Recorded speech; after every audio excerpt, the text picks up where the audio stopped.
तो नाज़रीन, मैं हूँ वसीम अली और आप देख रहे हैं चैनल न्यूज़ पॉइंट। नाज़रीन, इमरान खान साहब तो पाकिस्तानी अवाम के लिए वक्त के फ़िरौन साबित हुए ही, लेकिन क्या किरदार रहा अपोजिशन का अवाम के लिए, तो इस नुक्ते के ऊपर बात करने की कोशिश करेंगे। जैसे कि आपको पता है कि दो बड़ी अपोजिशन की जमातें हैं, एक मुस्लिम लीग नून है और दूसरे नंबर पे है पीपल्स पार्टी। अब चूँकि पीपल्स पार्टी का जो रोल रहा है वो कई दहाइयों से आपने देखा, सिंध के अंदर उनकी हुकूमत है और उनकी हुकूमत के बावजूद वहाँ पर बच्चे जो है वह हर साल हज़ारों बच्चे भूख से मर जाते हैं। यहाँ ये लफ्ज़ कहना बड़ा मामूली लगता है कि भूख से मर जाते हैं, तो ये कितना बड़ा अलमिया है। आप इस पर अगर फोकस करें तो आपके रोंगटे खड़े हो जाएंगे कि ये वहाँ पॉलिसी है पीपल्स पार्टी की। अब चूँकि अवाम के लिए पीछे बच जाती है मुस्लिम लीग नून, चूँकि पीपल्स पार्टी से तो अवाम को कोई उम्मीदें नहीं थी। अब जो मुस्लिम लीग नून है ये सिर्फ अभी जो इसी मौजूदा मुस्लिम लीग नून है जिसके सदर हैं शहबाज शरीफ साहब, ये जो मौजूदा मुस्लिम लीग नून है ये अवाम की उमंगों के ऐन मुताबिक बिल्कुल नहीं है, बल्कि यूँ कह लें कि ये बैकडोर पर हुकूमत को काफ़ी हद तक जो है वो ये सपोर्ट कर रहे हैं। और आप हैरान रह जाएंगे कि ये कैसे कह रहे हैं कि ये सपोर्ट कर रहे हैं। स्पोर्ट्स ऐसे कर रहे हैं कि वो यूँ तो मीडिया के ऊपर हमारी अपोजिशन जमातें हैं बड़ी जीनत बनी होती हैं, लेकिन इनका इम्प्लीमेंट का जब टाइम होता है वो होता है पार्लियामेंट के अंदर, सेनेट के अंदर। वहाँ देखा जाता है कि कितनी इफ़ेक्टिव है अपोजिशन।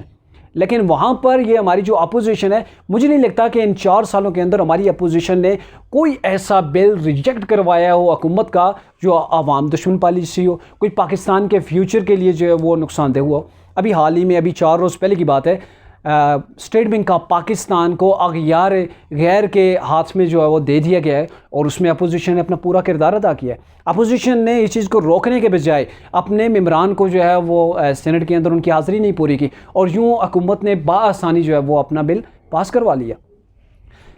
पहला बजट जो पेश हुआ सो हो गया, अभी मिनी बजट आ रहा है। अभी मिनी बजट जो है वो आपको पता ही नहीं चलेगा, वो पास हो जाएगा, अपोजिशन देखती रह जाएगी। ये अपोजिशन का क्या रोल होता है, जिस आवाम जो है वो अपने लीडर्स के लिए, अपने कायदीन के लिए अपने तन मन लगा देते हैं, अब न सिर्फ वोट देते हैं बल्कि सपोर्ट करते हैं। सोशल मीडिया के ऊपर पूरी जो है वो एक रोल प्ले कर रहे होते हैं।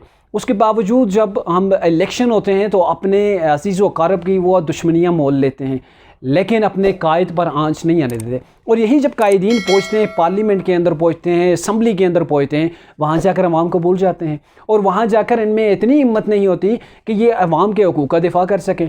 कौन से हकूक़ का ये दिफ़ा करेंगे। अभी मिनी बजट है, समझे सीधी छुरी चलाई जा रही है अवाम पर और हमारी अपोजिशन है वहाँ तालियाँ बजा रही है या डेस्क बजा रही होती है, बस ये 2 नारे मार दिए, ये बात हो गई। क्या तकरीरों से इस अवाम का पेट भर जाएगा? ये जो अपोजिशन की तकरीरें हैं, ना रहें, मीडिया पे आके धमकियाँ दे दी, वो सोकन वाले ताने दे दिए, इससे क्या पेट अवाम का भर जाएगा? अवाम के जो है वो दुख कम हो जाएंगे।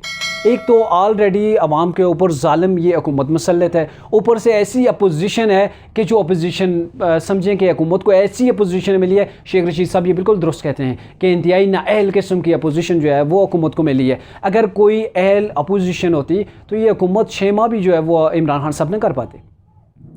अब देखें, इमरान खान साहब ने वो तकरीर की थी, क्या उस तकरीर से कश्मीर आज़ाद हो गया? वो ऐसी तकरीर थी, आज तक वाह हो रही है, लेकिन क्या कुछ फ़ायदा हुआ उसका? कश्मीर आज़ाद हो गया? अगर नहीं हुआ तो ये शहबाज शरीफ की जो तकरीरें हैं, ये अपोजिशन की जो तकरीरें हैं, इससे क्या इमरान खान से अवाम को खलासी मिल जाएगी?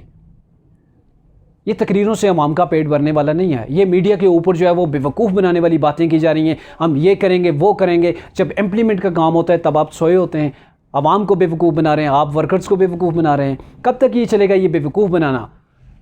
अगर यूँ यही हिसाब रहते हैं तो कहीं ऐसा ना हो कि ये आप जो एक तो हमारी जमातें जो है वो नारा लगाते हैं, कहीं अवाम जो है वो वोट देने से इनकार ही ना कर दे।